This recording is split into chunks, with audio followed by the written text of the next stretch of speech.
If I asked you what country this was, what would you say? It's actually New York City, USA, an enclave called Little Palestine, inside of Bay Ridge, Brooklyn. The signs are in Arabic, there aren't any American flags in sight, and it was here that a daycare center owner told me that October 7th was a good thing. So you feel like October 7th was good, yeah? Well, of course. I've come back to Little Palestine to expose the truth behind the group of Orthodox Jews you've seen in all my protest videos. They're always at the front, representing the perception that Jews stand against the West. It's time the world knows the truth about this group, and what better way than to speak to their leader? Welcome back to The Nate Friedman Show. Hey man, how you doing? Hey, mind if I ask you guys a question? We spoke earlier? Working for? I'm working for myself. Can I ask you a question? Yes. Okay, cool. You work for yourself? What's the name of your blog? What's the name of your Nate site? Friedman. Can you tell me what you're doing out here? We are here while Gaza is starving. We as Jewish people have Yeah. an obligation to stand up and say this is not in our name. This has to be stopped. Yeah, absolutely. Zionism is not Judaism, and they not speak in the name of the Jewish people. Yeah, All that the state of Israel is standing yeah, is against our religion. yeah. So you stand with Gaza? We stand with Gaza, we stand Yeah. with Palestine. Do you believe that you could physically stand in Gaza dressed as you are and be Yes. alive? We war in Gaza, and I know this is Zionist propaganda. Okay. To say that Jews cannot live with the Palestinians together, but we used to live in peace together with the Palestinian people for hundreds of years. Yeah. This is true false propaganda. right now, but This I'm is the asking- Zi- This is the I'm not- it's Zionist not- media. Right now, yes. 6 years ago, Okay. we went to Gaza. The Gaza people don't have any problem with Okay. the Jewish people as the Jewish religion. Okay. They have a problem with the brutal occupation of the state of Yeah. Israel. They most certainly have a problem with the Jewish people. If you listen to the phone calls from Gazans killing Israelis on October 7th, they explicitly say Jew, not Israeli. Listen for yourself.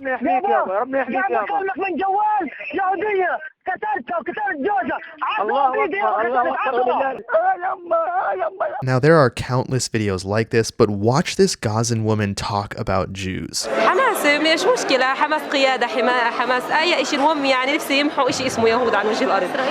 Now, it's of course not just random people off the street in Gaza that hate Jews. The leaders of Hamas explicitly call for the annihilation of all Jews, including this Orthodox Jew that I'm talking to. اللهم عليك بيهود شل أركانهم. Now, the idea that Jews used to live in peace in Gaza is also fiction. Israel pulled out of Gaza in 2005. Now, do you think that they did so because they didn't like the food? March 7th, 2002, a Hamas gunman infiltrated the Jewish town of Atzoma in Gaza and opened fire on a pre-military academy, murdering 5 teenage trainees and injuring 24 more. May 2nd, 2004, at the edge of the Gaza Strip, 2 gunmen from Islamic Jihad and the Popular Resistance Committees slaughtered Tali Hatziel, an 8 months pregnant woman and her 4 little girls. So how could such barbarism be taught? Well, these are Palestinian children playing a game called Stab the Jew, where they dress one of their friends up like a Jew and pretend to stab him. And this is a Palestinian summer camp where kids are trained to kill Jews and even reenact it. Now Hamas is right here in New York City at this protest, and I confronted those people too, and this video ended up with me getting a police escort out of here. And the starvation that you guys are doing. You on the guys, why you Palestinian say you people. guys? Because I know from your question that you are Okay. a Zionist reporter, and therefore Because I asked a question. to say that this lie, this propaganda have to end. Okay. And the world is waking up by now to the lies So of the as Zionist as people. it stands right now, you believe that you could live there?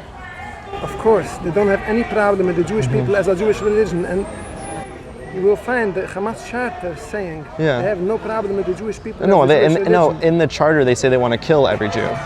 This is false propaganda.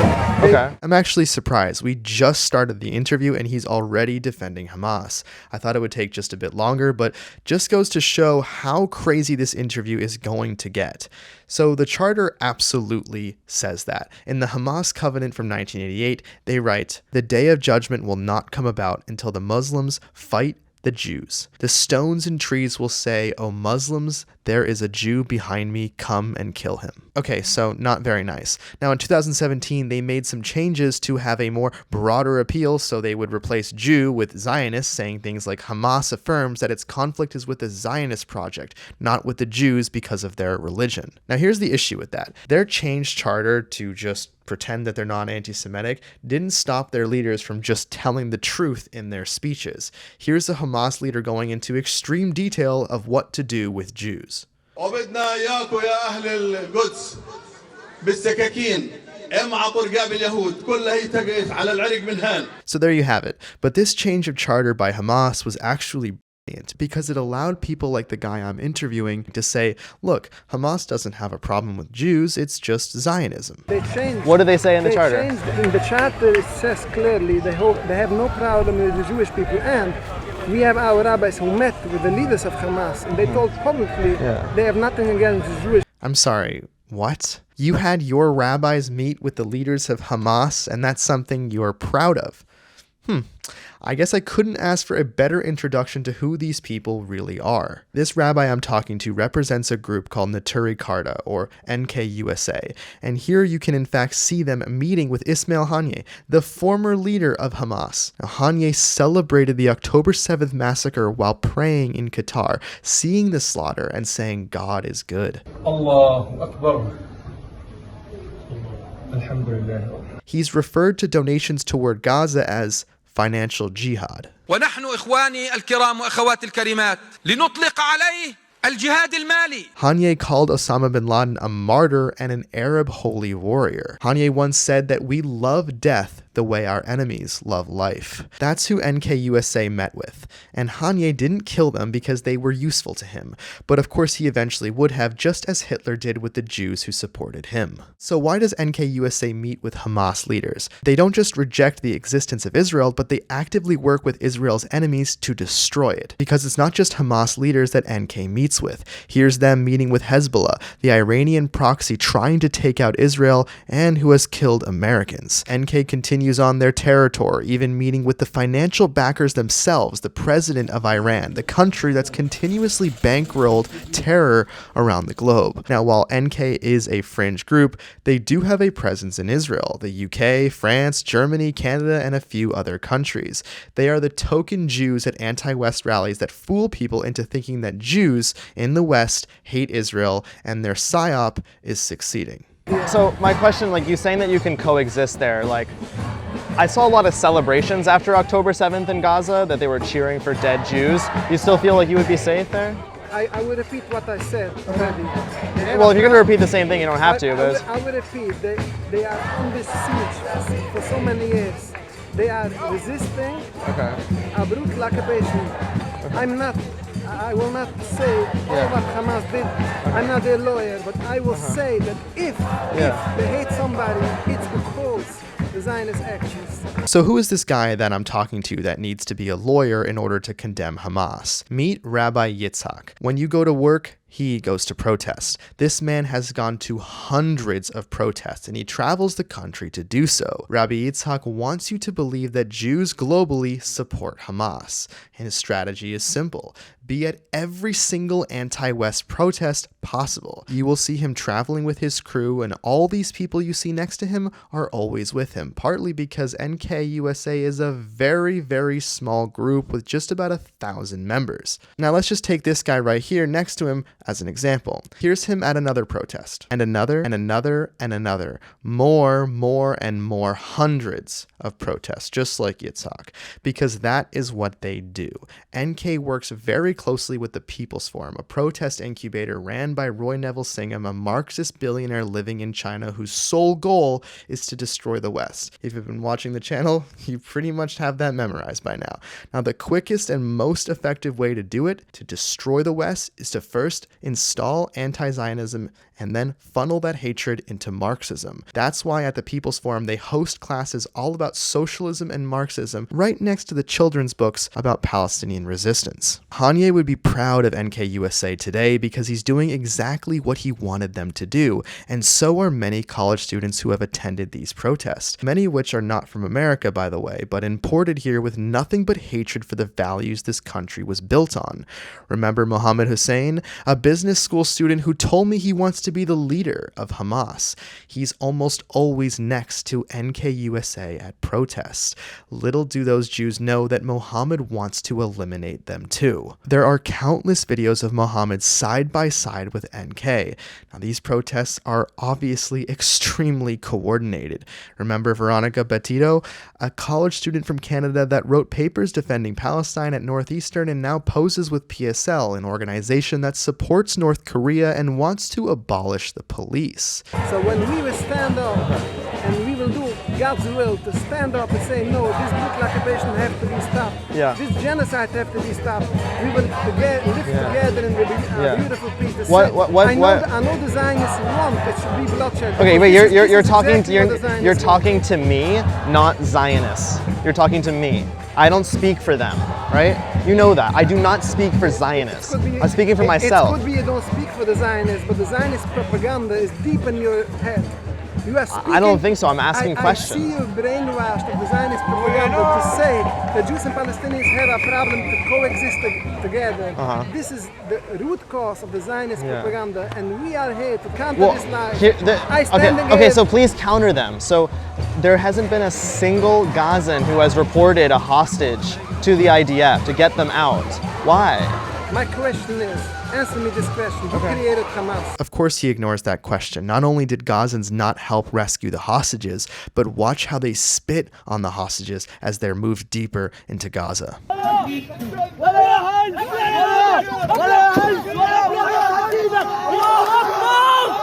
Now, there are countless testimonies from Jewish hostages that go into detail of their captivity and how the Gazans treated them. Not Hamas, but the Gazans. Listen to Sapir Cohen. I saw thousands of people in the street. Like, all the people came outside and they are all encouraged the terrorists, and they are all come to touch me and to beat me, and they beat me strong. So I need to put the hands on my head and I'll say, God, please save me. I don't want to die here. Yitzhak and the rest of NK stands with the Gazans who did that to her. But if you watch CBS, you'd think otherwise. Take a listen. Also in attendance, an Orthodox Jewish group standing in solidarity with demonstrators. Calls for peace are only getting stronger. I wouldn't exactly call the group who takes pictures with Hamas and burns the Israeli flag as ones who can call for peace, but that's just how one-sided the legacy media can be. Like, did you read about the terror attack in Jerusalem just recently? 6 Israelis were killed and 13 more were injured when a terrorist opened fire at a bus stop. Left-wing media framed this as part of a broader surge of violence and tied the Gaza war using phrases like occupied East Jerusalem and focusing on emotional chaos at the scene. Meanwhile, right-leaning outlets called it a Hamas-backed terrorist attack carried out by Muslim terrorists, describing it as horrific terror and blasting Western leaders for moral cowardice. Right-wing media also mentioned that this was part of the Pay for Slay program, where Palestinian terrorists' families are rewarded $400 a month for life if they kill innocent Israelis, who they just refer to as soldiers. Same exact story, totally different tone. And if you only read one side, you'll miss how the other half of the country is interpreting the story. That's why before I hit the ground to film, I check Ground News. It's the fastest way to see how both sides are covering the same event without having to click through dozens of different websites. My favorite feature by far, though, is the blind spot feed, because rather than just show you the bias, it also clearly shows you what each side is choosing not to cover at all. Now, if you want to know how that person in your life sees news the opposite way that you do, then check out Ground News, and specifically the Vantage plan. You will love it. It's the same plan that I use to prepare for my videos and also just to stay informed. Now, because you're a viewer of the channel, you can also get 40% off the Vantage plan. Just head to ground.news/Friedman or by scanning the QR code here. This is also one of the best ways to help support this channel's security costs. And now, back to the video. Now, the rabbi asked me if I know how Hamas started. Hamas was created by Sheikh Yassin in Gaza in 1987 amid the first Intifada's chaos, as an Islamist alternative to the secular approach of the PLO. The Sheikh and the rest of Hamas's founders believed that it was Islam that provided the ideological framework to liberate Palestine. Now, Hamas's ideology originally came from Egypt. It was actually the Muslim Brotherhood there, which set up branches in Palestine by the mid-40s. Yassin joined the Brotherhood in the 1950s 1950s while studying in Cairo, adopting their teachings and later leading their Gaza chapter from 1968. He began digging Hamas's roots in Gaza through religious outreach, but it wasn't until he made this move that changed the course of history for the region. He founded Mujama al-Islamiyah in 1973 and registered it as a charitable arm with Israel in 1979, which let them raise funds from Saudi Arabia and Kuwait to construct hundreds of mosques, schools, clinics, and even take over the Islamic University of Gaza, and all to win over locals and counter the PLO's influence. Hamas then used the first Intifada as a launch pad to begin their operations and win the hearts and minds of Palestinians. Now, they struck first blood when in 1989 they kidnapped and killed 2 Israeli soldiers. When the Oslo Accords were presented in 1993 to find peace between the PLO and Israel, Hamas launched several suicide bombings to sabotage peace talks. Ultimately, Gazans preferred that method of resistance and voted Hamas into power in 2006. So to answer his question of who created Hamas, the answer is Sheikh Yassin, who built up the Muslim Brotherhood in Gaza, whose slogan, by the way, was, quote, "Islam is the solution." We lived in a beautiful peace for hundreds of years. Answer me, who created this? Jews and Arabs were together in peace for hundreds of years? For hundreds of years we were in peace. If you follow the Hebron massacre in 1929, Rabbi Baruch Kaplan, who was a So can I say the same thing to you now? Let me finish. Rabbi Baruch Kaplan, who was a student in 1929 in the yeshiva, he stood up after then and told the media that the Zionists are responsible for this bloodshed. The Zionists didn't let the Jews live in peace with the Palestinian people. Okay. So stop your Zionist propaganda. But I can't. Stop brainwashing people. I can't say. Live in peace. I stand there near the Palestinian people, and we are here in solidarity together with the suffering. So would of the you Palestinian go? people, Like if we starvation of the please wait, sir. If you think so, when if you starve 2 million if people, my viewers rate, you are totally can I talk? brainwashed with the Zionist propaganda. If my viewers would raise money, would you go to Gaza and see if this would work? Would you do it? Of course. You would do it? Of course. Oh, that's amazing. What's your name? My name is Rabbi Yitzchak Deutsch. Rabbi Yitzchak? Yes, I will go to Gaza. You will go. And I will find peace. How much money do you need to go? How much money needs to be raised? Any money from me. So why don't you go? The problem is there is a siege in Gaza. Nobody can go in. I don't want to go with the Zionist authorities because I don't recognize the state of Israel. But if the Egyptian government will let me in, I will go in. I will bring aid to the suffering of the Palestinian people. So, for the people who are starving to death, I will go in and give solidarity for this suffering of the people. He likes this idea that Jews and Arabs were living together in peace for hundreds of years. Don't get me wrong, I love that idea too, but it's not historically accurate at all. All you have to do is look at this map. There were 63,000 Jews in Yemen, now there are 50. There were 265,000 Jews in Morocco, and now there's 2,100. There were 150,000 Jews in Iraq, and now there's 10. So why did they leave Iraq? Well, Arabs in Iraq were being courted by Nazis. The Germans even translated Hitler's speeches in Arabic so that Arabs would take out as many Jews as they possibly could. So in 1941, swarms of soldiers in Iraq went hunting for Jews. Jews were ordered to stay in their homes and their doors were marked with a red Hamsa. Hundreds of Jews were then cut down by sword and rifle. Some were decapitated and babies were sliced in half and thrown in the river. Girls were in front of their parents, and parents were killed in front of their children. Now, does that sound like Arabs and Jews living in peace to you? What did you think about October 7th? Do you think there should be another one? I think that the Zionists are responsible for October 7th, and not just October 7th, they are responsible for 77 years of bloodshed on both sides, Jews and Palestinians. So do you think there should be another October 7th? I think that yes or if no? the Zionists continue with their actions, there will probably be another October 7th. But right now. And it's the Zionists who are responsible for the risks of bloodshed. And I will add that the Zionists want it should be another October 7th to be able to kill more Palestinians and to finish this genocide. Yeah, but I'm just asking. So we are here to say that while you want October 7th, I am here to cry for the suffering of the people, Jews and Palestinians together. Your action, 77 years of action, are responsible for this bloodshed. Okay, so as it stands right now, would you like there to be an October 7th again? As we stand right Yes. now, I'm here to say that the Zionists are responsible. But that's for not my question. That's not my years of question, bloodshed. sir. I will repeat my answer. Okay, I will so repeat you my will answer it. I You will I answer will it. repeat my answer again.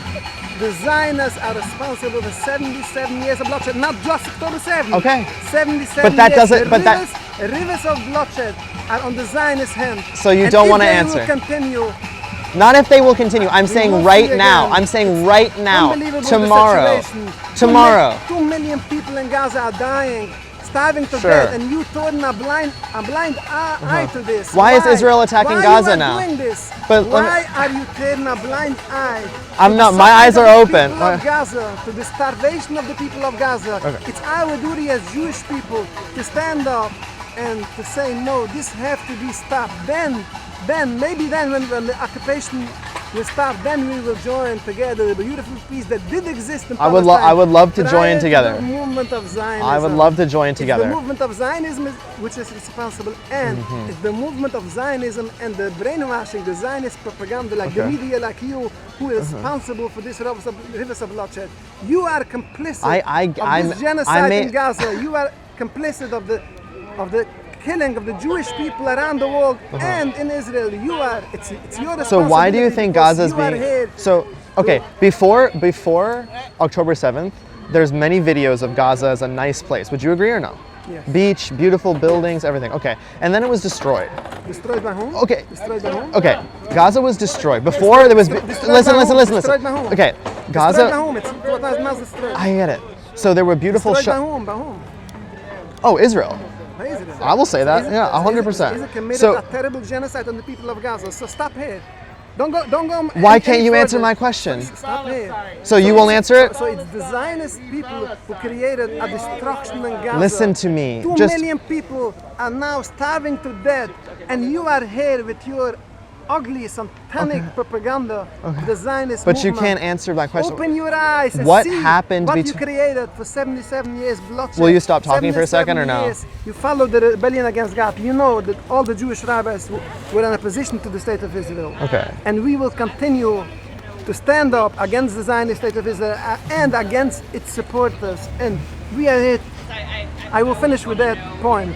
That it's your responsibility for the bloodshed on both Palestinian people and the Jewish people.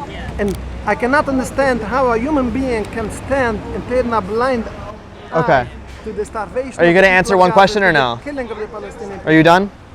Thank you very much. Or you don't want to answer one more question? So you won't answer the question of what happened between Gaza being this beautiful place with shops and restaurants to it being destroyed. What happened in between those moments? The answer is very clear. What happened between the answer that? is very clear. Okay. The Zionist movement expanded their, So you their won't acknowledge. long-awaited plan, colonialist project. Okay. And they, So and do you they think want do to you, do it- do you think do this October now in 7th? Gaza. Do So you think we are standing here to oppose this colonial movement of the Zionist Do you- settler movement? do you think which that October want 7th Gaza for their purpose, for killing more Jews and more Palestinians. Do you think that October So we are 7th? here Oh in my solidarity God. with the Palestinian people and This to is what- counter this brainwashed Zionist. Okay, people. brainwashed. Thank you very much. You're done? Okay. Amazing. You can clearly see that he wants another October 7th, but won't admit it because that will hurt their narrative. So who is funding Yitzhak to not answer simple questions, yet be at every single protest possible? Now, there is no financial transparency from NK's part. They claim to be funded by small private donations, but their word doesn't exactly hold a lot of weight. When you think of the heavy hitters that are benefiting tremendously from NK's activities, you can only imagine they figured out a way to get money to them. There is concrete evidence, however, of a $30,000 monthly payment from Yasser Arafat, the former leader of the PLO, to Neturei Karta's former leader. That's why you even saw Moshe Hirsch, the former leader of Neturei Karta, at Yasser Arafat's funeral in Ramallah. NK has made multiple trips to Tehran, including a 2006 visit to attend a Holocaust denial conference hosted by then-President Mahmoud Ahmadinejad, where members met with Iranian officials and shared platforms with figures like David Duke. Now, it's very possible that funds were exchanged at these conferences. In 2024, a delegation attended the funeral of Iranian President Raisi in Tehran, with Rabbi David Weiss from NK describing Raisi as an amazing leader leader, NK has also engaged with Qatar, a key backer of Hamas, attending the 2024 funeral of Hamas leader Ismail Haniyeh in Doha and holding signs denouncing Israel. Now, Qatar has channeled up to $30 million a month into Gaza, so giving NK thousands of dollars to protest seems well within their means. It's a perfect match because you'll see that Al Jazeera often features Neturei Karta in a positive light. You remember his cameraman kind of smiling with him as they left the interview? That's because they're a team and they know once their broken logic is confronted, that it's time to stop the interview. Now, this cameraman has been at this for a long time. Here's him videoing an interview that Tucker did many, many years ago. Here's him traveling to the White House to protest. And finally, here's him at as many protests as I can to fit on this screen. Next up, I wanted to speak to these guys dressed as terrorists. Even in the watered-down version of the Hamas charter, they outline that Hamas wants to kill all Zionists. So that's just what I asked him. All right, can I ask you a question? Is it okay if I ask you one? Okay. I'll just record so I have. Depends on the question, what the question is. Okay, so the question is like, do you want to kill all Zionists? Would you like to? It's just one question. Do you not want to answer? Because that's just what the headband says. That's not what the headband says. What does the headband say? Tell me. Tell me what that headband means. You can look it up. No, I want you to tell me. So you don't even know what your own headband means? Is it closed? Okay. He wasn't exactly in the answering mood, so I asked police if he can even have a headband like that on in the United States that represents a terror organization that wants to see America destroyed or completely converted to Islam. This was the police's response. It's incredible. There's a guy with a Hamas headband over there. Yeah, and everyone heard about it? Yeah. It's a protest, we're not doing anything about it. Okay, I just was curious why, that's all. I mean, he wants to kill every... Of speech, he can do whatever the fuck Okay, he obviously wants. you're annoyed. It's the first time I've asked, so that's why I'm like... You came up to 2 of my cops already. Sure, and they told you that it's fine? Yes. Okay. I told them it's fine. So if there was 50 people with Hamas headbands, it would be fine? Yes. 100? Yes. Even 1,000? Yes. Okay, that's great. Thank you guys. Appreciate it. Okay, I did not think, did you think that the police in New York City would say that about someone wearing a Hamas headband? Next, I saw these guys trying to intimidate the pro-West side on the other side of the street. As I wrapped up my interviews, I noticed that they also started to follow me out of the protest. Didn't get that on film as I was on high alerts. I then saw that this policewoman noticed what was going on and she offered to escort me out of the protest safely. So thank you to her, she was really cool. Now as we ride back home, I want to mention 3 quick things. Number 1, as of recording this, the man on the phone calling his dad celebrating that he killed Jews with his bare hands was just eliminated by Israeli forces. Number 2, there are significantly more Hamas headbands at these protests now than I've ever seen in New York before. Number 3, places like Little Palestine exist in the United States. If you think Hamas's ideology only exists across the world, you'd be sadly mistaken. It's at our doorstep. Now, if you want to know how DC protests are funded and the story behind the 24/7 protester, then watch this video. I did a full expose on her and the protest encampment right outside Union Station. I'll see you there.